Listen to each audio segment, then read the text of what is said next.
የሐዋርያት ሥራ ምዕራፍ 9። ሳውል ግን የጌታን ደቀ መዛሙርት እንዲገላቸው ገና እየዛተ ወደ ሊቀ ካህናት ሄደ። በዚህ መንገድም ያሉትን ሰዎች ወንዶችንም ሴቶችንም ቢያገኝ እያሰረ ወደ ኢየሩሳሌም ያመጣቸው ዘንድ በደማስቆ ላሉት ምኩራቦች ደብዳቤ ከእርሱ ለመነ። ሲሄድም ወደ ደማስቆ በቀረበ ጊዜ ድንገት በእርሱ ዙሪያ ከሰማይ ብርሃን አንጸባረቀ። በምድርም ላይ ወድቆ ሳለ ሳውል ሳውል ስለምን ታሳድደኛለህ የሚለውን ድምፅ ሰማ።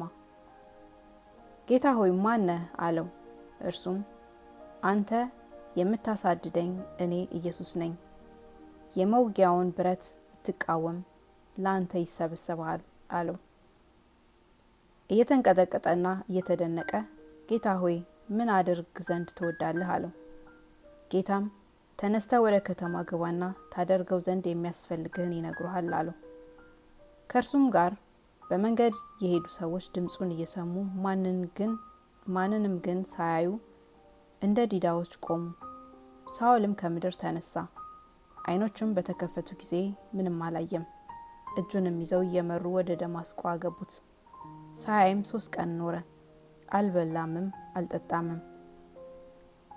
በደማስቆም ሐናንያ የሚሉት አንድ ደቀ መዝሙር ነበረ።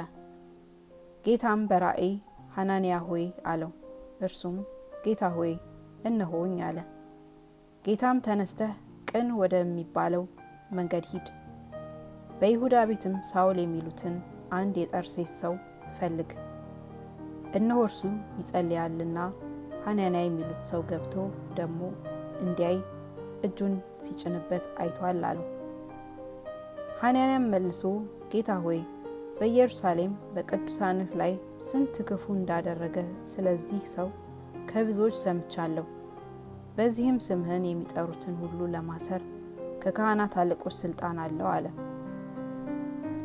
ጌታም ይህ በአሕዛብም በነገሥታትም በእስራኤልም ልጆች ፊት ስሜን ይሸከም ዘንድ ለእኔ የተመረጠ ዕቃ ነውና ሂድ፣ ስለ ስሜ ስንት መከራ ሊቀበል እንዲያስፈልገው እኔ አመለክተዋለሁና አለው።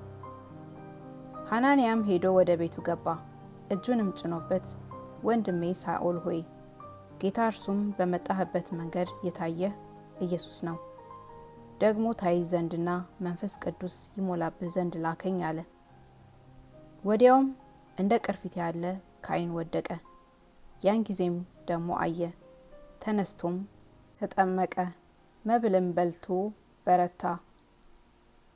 በደማስቆም ካሉት ደቀ መዛሙርት ጋር ጥቂት ቀን ኖረ።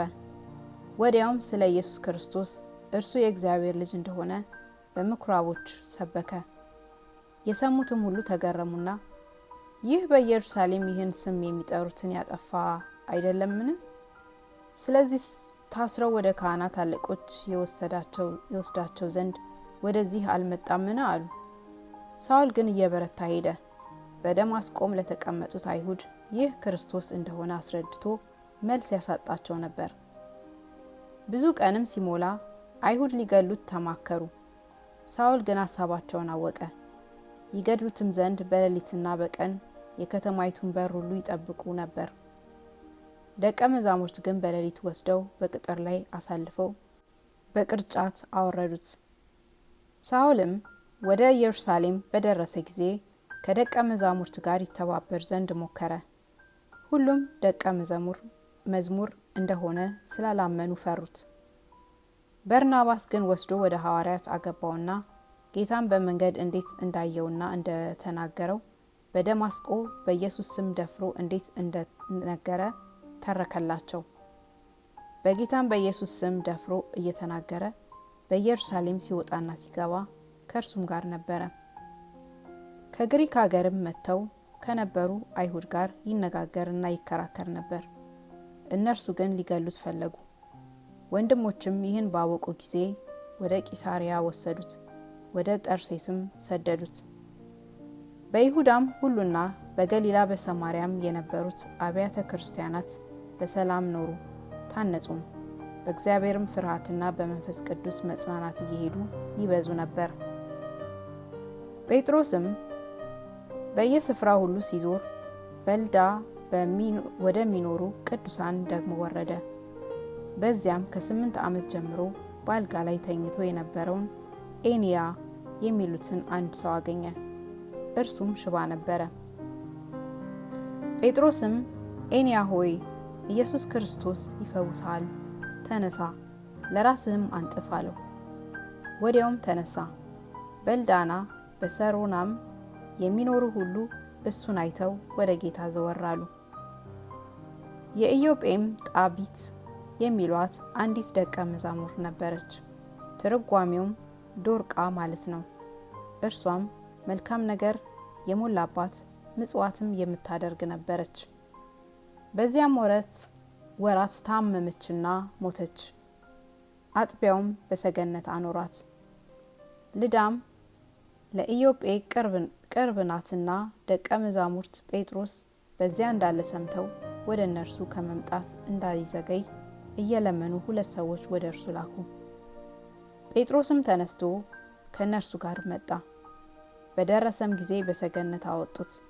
መበለቶችም ሁሉ እያለቀሱ ዶርቃ ከእነሱ ጋር ሳለች ያደረገቻቸውን ቀሚሶችንና ልብሶችን ሁሉ እያሳዩት በፊቱ ቆሙ። ጴጥሮስም ሁሉን ወደ ውጭ አስወጥቶ ተንበርክኮ ጸለየ። ወደ ሬሳውም ዘወር ብሎ ጣቢታ ሆይ ተነሺ አላት። እርሷም ዓይኗን ከፈተች። ጴጥሮስንም ባየች ጊዜ ተቀመጠች። እጁንም ለእርሷ ሰጥቶ አስነሳት።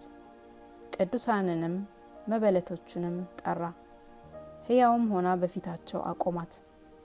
ይህም በኢዮጴ ሁሉ የታወቀ ሆነ። ብዙ ሰዎችም በጌታ አመኑ። በኢዮጴም ስምዖን ከሚሉት ከአንድ ቁርበት ፋቂ ጋር አያሌ ቀን ኖረ።